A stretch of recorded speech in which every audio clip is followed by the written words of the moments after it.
don't like sales, but they say that people buy because of greed or fear. And so people are subconsciously afraid of identity theft. They may not know it well enough to get the membership. So for me, I always start with the identity theft. Worst case scenario, I'm going to close the identity theft and then go to the next step, and I'm going to wrap around the basic legal plan around it for just a few dollars more. Because once I've got them sold on the identity theft, I get them filling out a paper app, because they say there's power in a paper app. Now, I know a lot of times you do this over the phone, and you get them on websites, but if you can be in front of someone, your persistency is going to go up, number one, because they signed a contract. When somebody signs something, there's something that subconsciously happens when you sign something, as opposed to you enter in a computer. Make sense? So it's always better if you have that opportunity. I close the identity theft, and I do, oh, by the way, I'd like to explain the legal to you. And this is when I have like a flip book. And so I do the identity theft first, and then I do the legal, and I say, did you know that the first thing happens when a person has their identity compromised? The first thing they need is an attorney. And they go, yeah. So that's why this company, and I just talked to you about, Kroll Advisory, sought us out because they saw this emerging trend. They had a solution to identity theft, and they found our company that has a solution to the legal. And so I wrap it around, and for 20, $30 a month, it's an easy sale. If not, you come back later. Does it make sense? Yes. So you end up with that. But I think for the majority of time, it's just keeping it simple. Other thing someone asked me a minute ago, how do you work people's lists? For me, when a new person is a new recruit, I work the list in initially, because really the thing that I learned that names are powerful, and names lead you to other people. It's like when I was getting started in the industry, late one night, and that's when I was making my calls, I get a call at Jim Rohn. Well, that's before they have all the answering machine, and I'm thinking, it's late, I'll answer the phone, I'll take the message, somebody wants to buy some product, I'll take the order. Well, it happens to be a guy by the name of Frank Coyne. So Frank starts talking to me. And he says, yada, yada, yada. And so I pull up his profile, and I see Shackley Distributor. I'm like, oh, Shackley Distributor. I didn't know that he was on, signing quick franchises. I didn't know all the other things he did. So I'm talking to him, and as we're talking a little bit further, I'm like, hey, Frank, you don't know me, but would you do me a favor? I said, my business partner are looking for some sharp people in South Carolina. Would you do me a favor and look at our product, because you may know some of the kind of people I'm looking for? And Frank says, yeah, I'll look at it for you. So I then call my sponsors, who then start calling Frank and Coyne. They called Frank and Coyne for 3 months. A lady by the name of Kate Gill, who's her and Darren Hardy, who's actually the editor for Success Magazine today, was my sponsors in my first network marketing business. So she kept calling up at a certain time, and Frank will tell you today, he said, like once a week at a certain time, Kate Gill from Boston is going to be calling him and going, Frank, did you take a look at that information? And I said, you told me, you promised me you were going to take a look at it. And so she just kept hounding him until he finally looked at it and went, wow, right? So it's really that simple.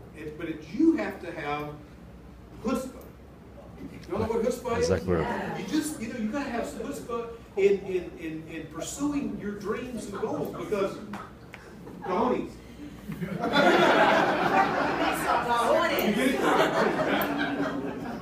Because if you follow the dream, if you follow the philosophy that school taught you, that your parents taught you, you're probably not going to do well. That's why personal development is so powerful. So you can learn these new philosophies, and it allows you, to just every day become just a little bit better.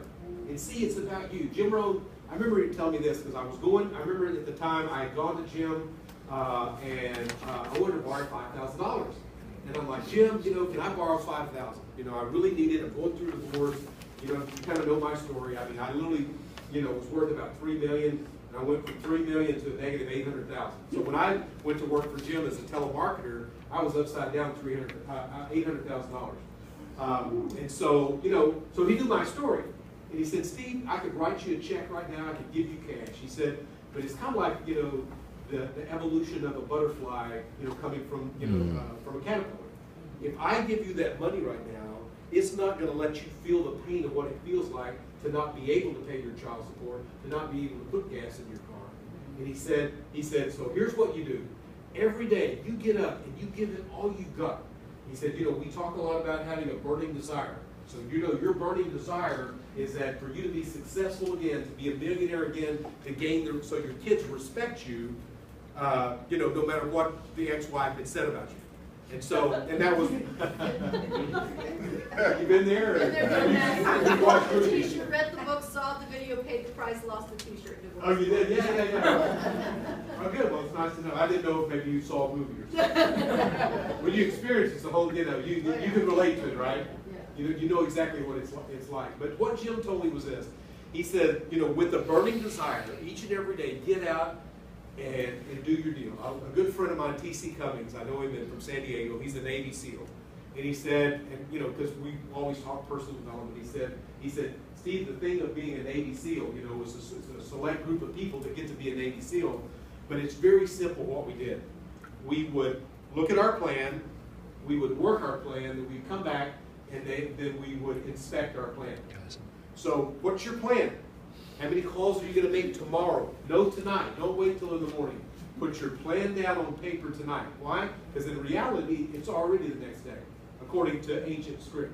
Ancient script says the new day begins when the sun goes down. So today is actually Friday, just so you know. So there's power in that. To know, before you go to bed tonight, you write your plan down. What is your plan going to be tomorrow for how many people you're going to share this membership with, right? You're going to share the membership with, and then you work the plan, and at the end of the day, like Jim said, he says, when you've done it and you've given it your all, he says, take your hand out, and he says, kind of like the Heil Hitler, turn it upside down, and pat yourself on the back and say, good job, Steve. So I want all y'all to do that right now. It's kind of like you're doing the opposite Heil, and then turn it around, and just say, good job. Say your hand, good job. It's the end of the day, and either, you know, we did the best we can with what we have. But guess what? If we work and polish on who we are and the skills that we have, we can develop new skills. It's like Jim told me at that time. He said, Steve, you're going to develop new skills. You know, he's like, you know, you'll make millions and lose it, which I've done. So, you know, I'm following suit. That's why I moved to Beverly Hills. Jim lived there. And so I'm like, I'm going to live in Beverly Hills and see what it's like. And it's, you know, it's just a zip code. It's a zip code and good kosher food. Anyway, the weather's nice. Where? Oh my God. The traffic's awful. But anyway, so it was good. So you know, with all that said, you know, it's number one, it's paying attention, it's working on you, it's just doing what you don't want to do, and it's pressing through. I mean, you know, I remember when I went to work, you know, I was, you know, having to make those, you know, the telemarketing calls, and I'd make 60 a day. And, you know, I got to where, you know, it made me fun. So at first, I mean, it's like, gosh, it's like, you know, it's like 10,000 pounds picking it up, right? You ever felt that when you're getting ready to call someone, and, you know, and you don't want to do it? But guess what? Once you do it, you break gravity, and you push through something. It's inertia. And it's really an inertia that exists in a higher dimension, but it's the higher dimension where you're tapped in. We talk about quantum physics, right? And then, you know, this Nobel I don't know if y'all saw the USA Today, where there's now seeing from Antarctica that there's now these microwave vibrations that they can now see that they couldn't see before. That says the universe is expanding and growing. So things are happening. Things are growing. And so we have an opportunity, even though in the midst where it looks like everything is like falling apart and there's chaos, there's always more light when there's more darkness. There's always more chaos when there's more opportunity. Like Jim Rome says, there's always opportunity mixed with difficulty, and it's up to you to break through that gravity and those lies between your mind that say that you can't do this, to say, do it before you have to. I mean, make the calls. I mean, you know, it doesn't matter what you say other than, hey, would you do me a favor? You know, do you have any relatives? Help me, please. Maybe you know some people I'm looking for. I'm sorry to be kind, but you know, I'm almost homeless. That's what I wanted to do years ago, because I slept on the floor at Jim Rohn. I'm seriously, for over a month, I slept on the floor. I heard no, I heard no, I heard no, I know. You know, comes Friday night, go to my girlfriend, no. But after a while, it became fun to find the yes. And interesting story, we were working on a seminar up in Baltimore and in D.C. with Jim Rohn and Brian Tracy and Og Mandino. Some of you may have known who Agostino is. Great book writer. He's the worst speaker in the world. He was so monotone. He puts you to sleep. Yeah, we had people walk out. Anyway, so it's a time when I have no money. I need money. I have no gas to put in my car. I mean, I've been a millionaire. I mean, I've drove nice BMWs and had 2 or 3 of them, you know. And now I don't have enough money to put in a beat-up vending van with wire coming off the front tire. So, you know, went from the penthouse to the outhouse, going through this experience. Jim's like, it's perfect. It's great. I'm like, yeah, it's perfect for you. It's not perfect for me. No, it's like, it's perfect for you because you're going to develop these muscles in pushing through to become better. And so I know I'm flopping around a little bit, but I've got to do this. My favorite story is a guy, he's a Kabbalist.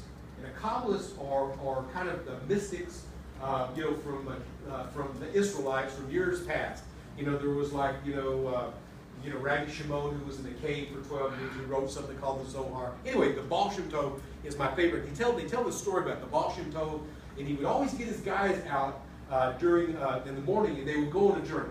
And so one day they get out, they're going on a journey, they go to this house, and they knock on the door, and they open the door, and they go, oh, the Baal Shem Tov, you know, the spiritual leader, come in, let's fix food for the Baal Shem Tov. And the Baal Shem Tov says to the man of the house, he says, I'm starving, I'm hungry, hurry up and fix me food. And the student says, wow, we've never heard the Baal Shem Tov talk like that to someone, so demanding. You know, and so anyway, so the person makes the food, and he says, I'm still hungry, what else, you know, do you have anything else to eat? And he says, well, we just have 1 cow. It's the only thing we have left. He says, I'm hungry. So he says, says to his wife, Baal Shem Tov wants the cow. Let's kill the cow. They kill the cow, right? They come back and he eats it. Then he goes in to their kitchen and he takes all their china and he smashes it on the floor and he leaves. And the students are going, oh my gosh, what is going on with, why is the Baal Shem Tov doing this? So the wife says to the husband, as you would say to your husband, what are you going to do now, big guy? You know, we have no cow, we have no food, we have no china. You know, what are you going to do? So the guy, just like most anyone else, he cries out to his connection to spirit, God, whatever, right? So he goes into this forest and he's crying in the forest and he's begging out to the Creator. He says, the Baal Shem Tov come and, he shared some great spiritual stuff and then, he took everything we have. I literally have nothing. And, I need you. I need your help. And about that time, he turned around to walk home and this older man started walking toward him and he looked and he could see this older man had been crying and he had been crying too. And the old man says to him, he says, hi, young man. He says, why are you crying? And he tells the story and he says, well, I'm very old and I'm getting ready to die and I have kids and I have a fortune and they're already fighting over the money, but they didn't earn it. They did not earn the money and I'm not going to give it to them and I'm going to give it to you. And it was like, he now then became like a multimillionaire with many, many shekels. So the moral to the story is this. In life, many times what happens is we have a small vessel of who we are. It'd be like a small cup that might hold maybe like a quart of water, right? And that's what you can receive, right? Sometimes that vessel has to be totally smashed so you can build a bigger vessel. And so realize if you're going through a struggling time right now, bless it and welcome it. And just know that if you can see the blessing in the challenge that you're going through, there's blessing on the other side. That's the way everything works. The seed gets planted, it has to go through inertia. That's the way the Creator made it. So you have ownership. So whenever you build something, you earn it. It's not given to you, and it will continue to grow. So, I know I flopped around and did a lot of different things. And let's see, share the membership, show the opportunity. The third thing is bill for events. The other place I was going was with a list. And the list is a gold mine. When I sat down with an individual, I want to let them know if they're just doing this business as a hobby, it's one thing, but if it's a real business, I get the list and I make a copy of it because I work that into my presentation to say, I want to make a copy of this list to hold you accountable. But what I do then is I call the list for them. Because if they've given me a list and they've already highlighted their warmest market, I'll call for them. Why? Because I know that their brothers, cousins, nephews, sisters, neighbors, nephew's wife is looking for an opportunity, and until they can develop the skills, and I'm going to help them develop it. Why? Because I want people to be successful. This business works if you work it, continue to work on your personal development, Get out and market this. It's not a matter of if but when this begins to explode as a household name. I quite honestly am glad it's not. And I know it's selfish, but it's given me more opportunity to put more people and have more toll booths all around the country. So it's what might look like, while we're not exploding, like maybe we did, in 2004. Nothing's exploding like 2004 because the economy is not the same. But guess what? You always have ups and downs. It's coming back, and it will come back. And I guarantee you, whatever your belief is in God, your Creator, if you trust in and rely on that source, then that source will then give you and help you along your journey. So thanks, everyone. We're going to go to Soho. Have some fun, right?